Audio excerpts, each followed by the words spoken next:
Hello students, welcome to the next class. In the previous class, we have studied about the curve fitting. The curve fitting is completed. Today we will go to the next new topic, that is correlation. In our curve fitting, we have finished the fitting of 4 types of curves, that is straight line, parabola, power curve and exponential curve. And in exponential also we had 2 types of curves. So all the curve fitting topic is completed. The next topic in the unit 1 is correlation. So correlation means it is a statistical tool to measure the relationship between the 2 or more variables. As the name indicates, correlation, that means you are studying the relationship between the 2 variables. It is one of the popular statistical tool to measure the relationship between the 2 or more variables. The variables may be 2 variables or more than 2 variables also. The relationship can be studied by using the concept of correlation. So correlation, here the relationship means if you have 2 variables, suppose x and y. The change in one variable, if the change in one variable influences the change in other variable. That means if your x value is increasing, simultaneously your y value will also increase. Or if your x value is decreasing, simultaneously your y will also decrease. That means a small change in one variable will be affecting the change of the other variable. That kind of relationship can be studied by using the correlation. So correlation, it is an analysis of covariation. So correlation, it is an analysis of covariation. That means the variation between the 2 or more variables. So correlation, it is a statistical tool to measure the relationship between the 2 or more variables. Now we will study what are the different types of correlations. So coming to the types of correlation, there are 4 types of correlation. So there are 4 types of correlation in practical. First one is positive correlation. Positive correlation. The second one is negative correlation.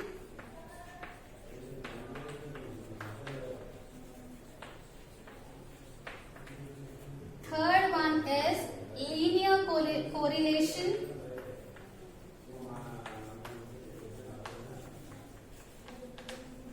And the last 4th one is non-linear correlation.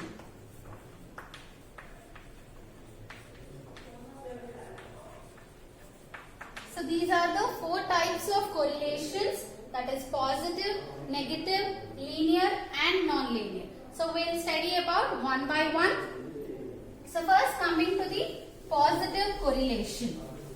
So positive correlation means if the 2 variables are deviating in the same direction, that is considered as a positive correlation. Suppose here I have x and y variables. X is 1, suppose y is 2. Now next x value, suppose x value is increasing. That is 3 is greater than 1, right? So x value is increasing. Simultaneously y value will also increase. So if both are going in the same direction, here x is increasing and y is also increasing. If both the variables are going in the same direction, that is called a positive correlation. Whether they are increasing or decreasing. Suppose you have x and y, 2 variables, where your first x value is 3 and 4 and the next one is 1, 2. So here x value is decreasing and the y value is also decreasing. So either both should be increasing or both should be decreasing. If the both variables are deviating in the same direction, that is considered as a positive correlation. Income and expenditure. So if your income increases, obviously you will spend your money, that is the expenditure will also increase. Suppose if you have a low income, you will spend low. So here both the variables, suppose if income is X and expenditure is Y, if your income is increased, you will spend the more money, that is the expenditure also increases.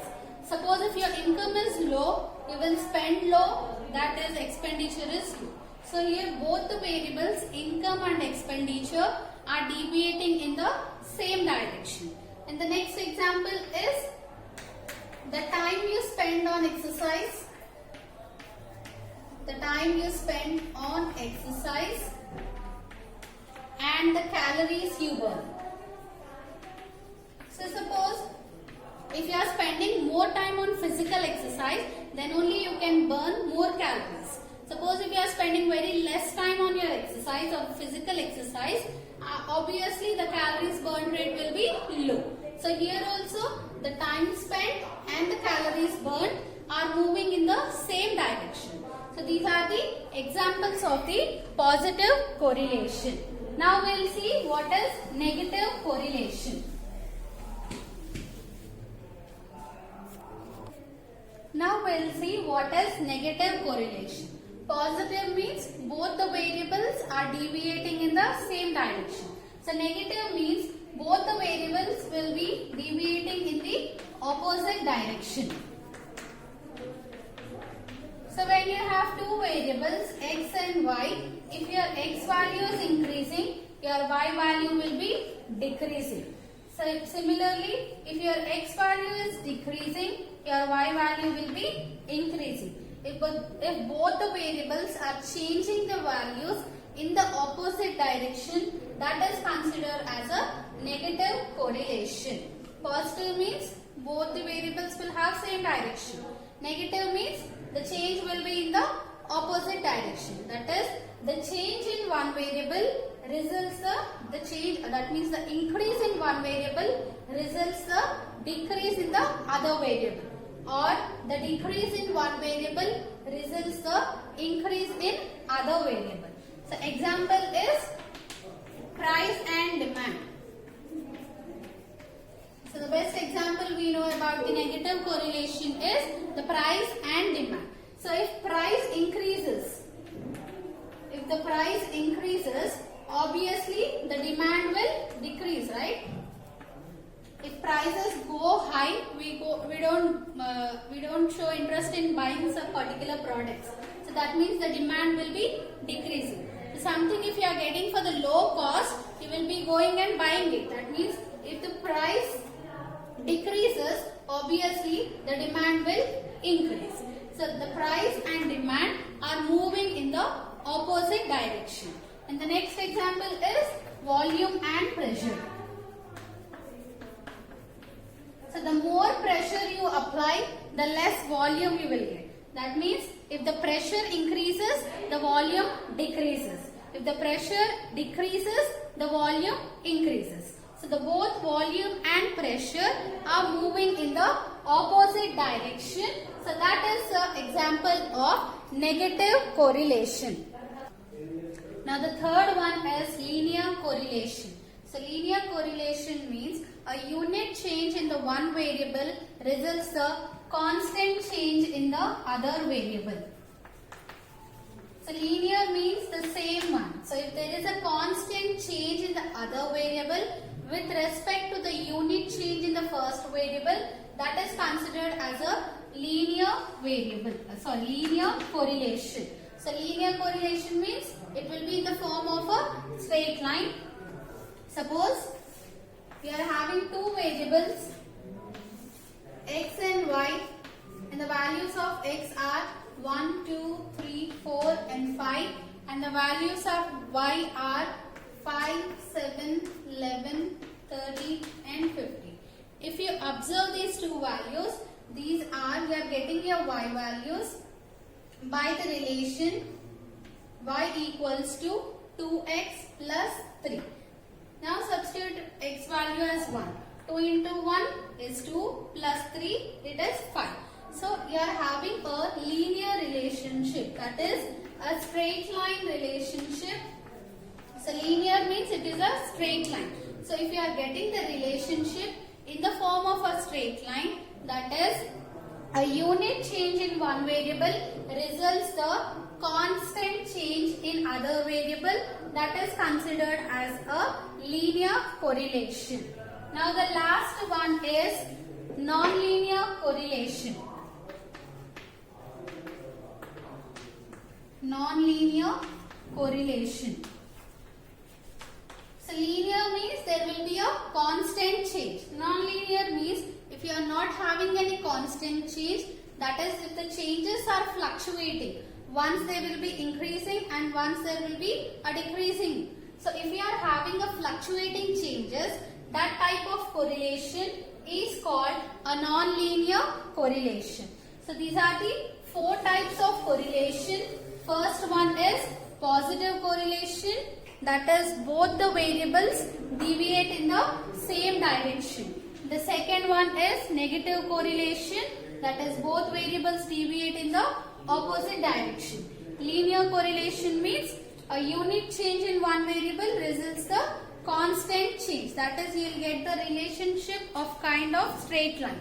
And the non-linear is if your values are changing like a fluctuating, once increasing and decreasing, that is called a non-linear correlation. Next we will study different methods of studying correlation.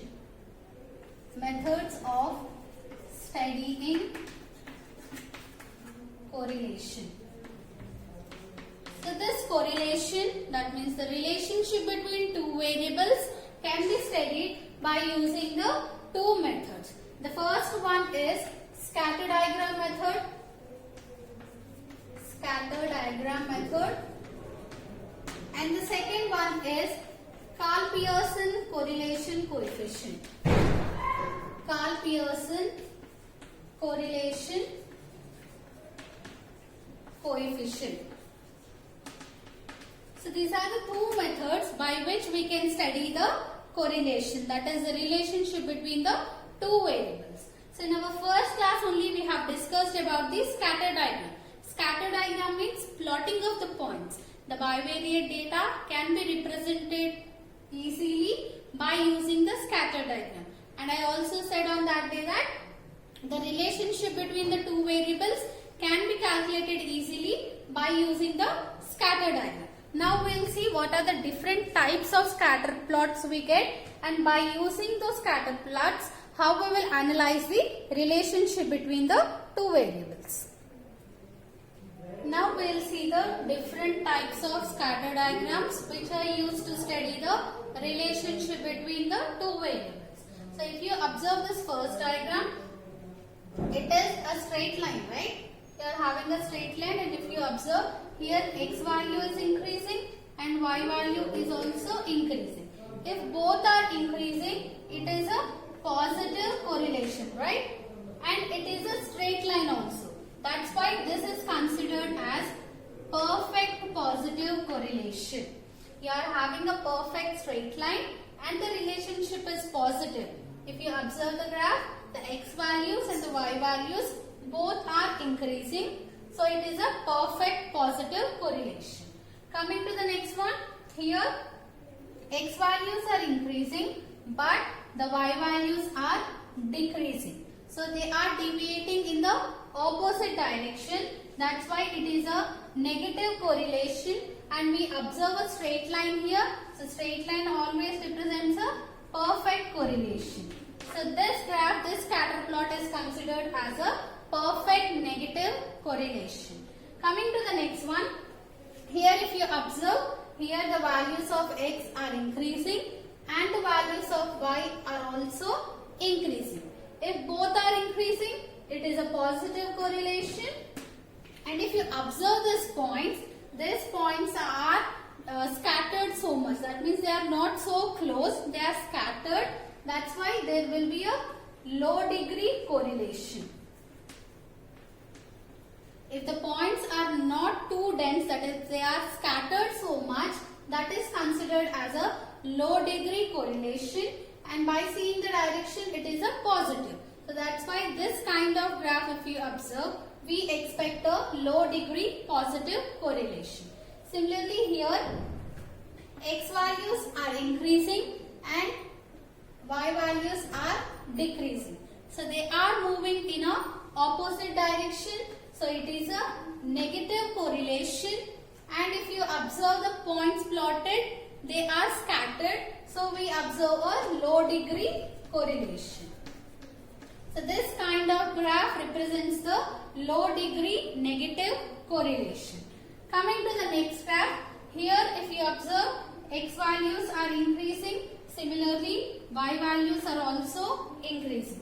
So both are increasing, it is a positive correlation, and if you observe the points, they are very dense, that is they are very close to each other, so it is a high degree correlation. So by seeing this graph, we can say that the relationship is a high degree positive relation.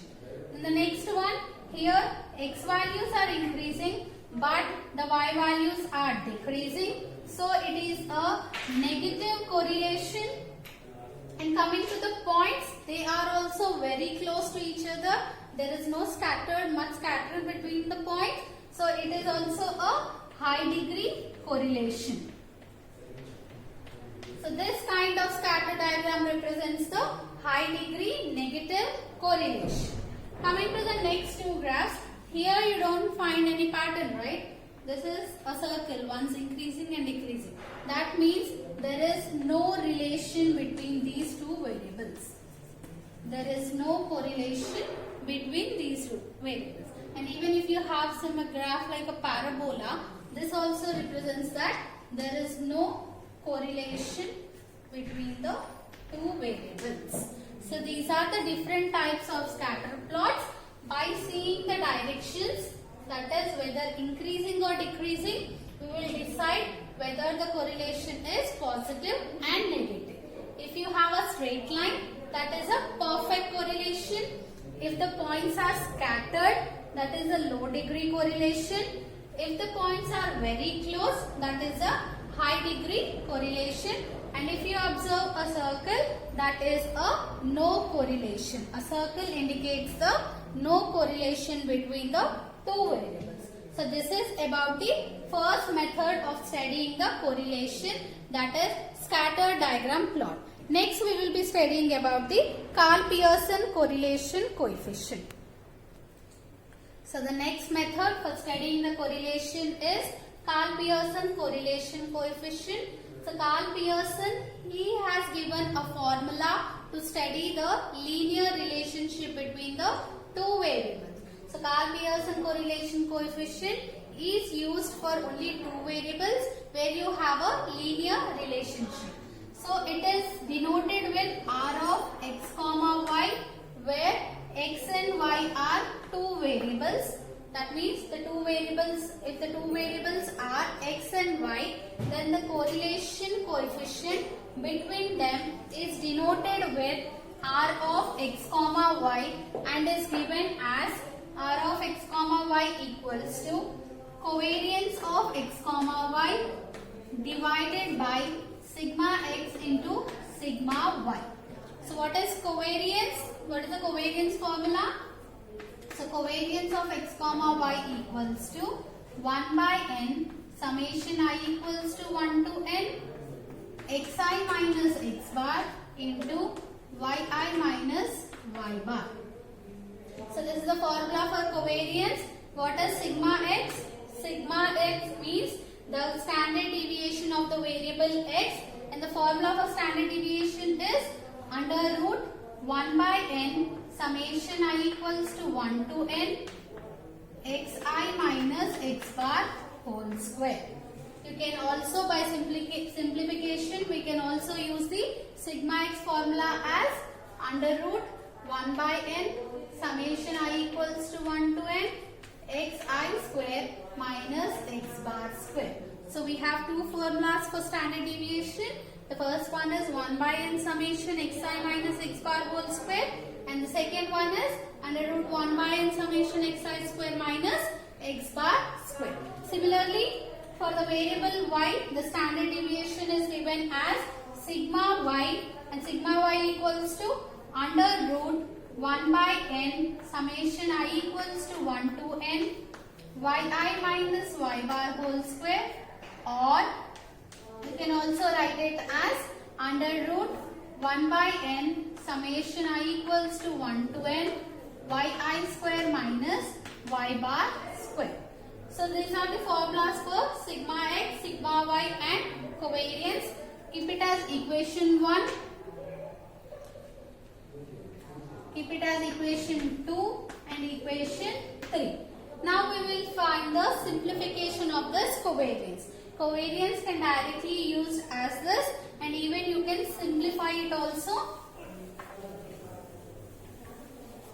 So multiply those two terms. What you have? 1 by n summation as it is.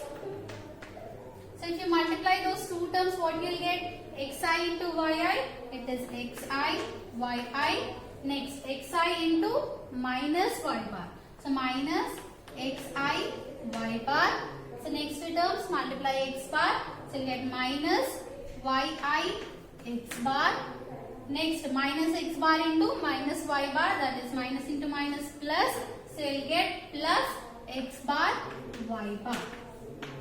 Now multiply 1 by n summation inside. You will get 1 by n summation I equals to 1 to n xi yi. So next term 1 by n summation I equals to 1 to n xi y bar. Next minus 1 by n summation I equals to 1 to n yi x bar plus 1 by n summation I equals to 1 to n x bar y bar. So keep the first term as it is, that is 1 by n summation I equals to 1 to n xi yi. Now if you observe this term 1 by n summation xi, this is a formula for mean, right? So this can be written as minus x bar y bar. Next minus 1 by n summation yi can be written as y bar, right? So y bar x bar plus 1 by n into, here the summation is ranging from I equals to 1 to n. But if you observe the terms, you don't have any I terms. You have only x bar and y bar. So in place of summation, we can write, as the summation is from 1 to n, there are total n values. In place of summation, I can write n. So 1 by n into x bar cancel. So it will be left out with 1 by n summation I equals to 1 to n xi yi minus x bar y bar minus x bar y bar plus n and n gets cancelled. You will be left out with only x bar and y bar. So plus x bar y bar and minus x bar y bar gets cancelled. So the final simplified formula for covariance of x comma y is covariance of x comma y equals to 1 by n summation I equals to 1 to n xi yi minus, like the left out term, that is x bar y bar. So keep it as equation 4. Now substitute the sigma x value, sigma y value and the covariance value in your formula, that is R of x comma y. So that we can get the simplified formula for R of x comma y. So what is the, now we have to substitute equations 2, 3 and 4 in 1. So now the R of x comma y value will become R of x comma y equals to, what is the covariance value we got? 1 by n summation I equals to 1 to n xi yi minus x bar y bar divided by, what is the sigma x formula? Under root 1 by n summation xi minus x bar whole square into, what is the sigma y value? Under root 1 by n summation yi minus y bar whole square. So this is the simplified formula for r of x comma y. So instead of this sigma x value, you can write the simplified sigma also. Then you will get the r of x comma y as, the numerator will be as it is. Only the denominator terms will be changed. That is, this can be written as under root 1 by n summation xi square minus x bar square into, if you are getting the confusion, you can write the brackets so that the both terms may not be mixed with each other, into sigma y value under root 1 by n summation I equals to 1 to n yi square minus y bar square. So you can use, according to your convenience, you can use either any formula, the simplified one or the original one also. So these are the two methods used to study the relationship between the two variables. So today we have discussed what is the correlation. It is a statistical tool used to measure the relationship between the two variables or more than two variables also. And we have studied about the different types of correlation. So there we have studied 4 types: positive, negative, linear and non-linear. Next we have studied the methods of measuring the correlation coefficient. So there are 2 methods. The first one is scatter diagram. So by seeing the scatter plot, we can identify or measure the relationship between two variables. Next is by using the Karl-Pearson correlation coefficients. So we will go to the properties in the next class.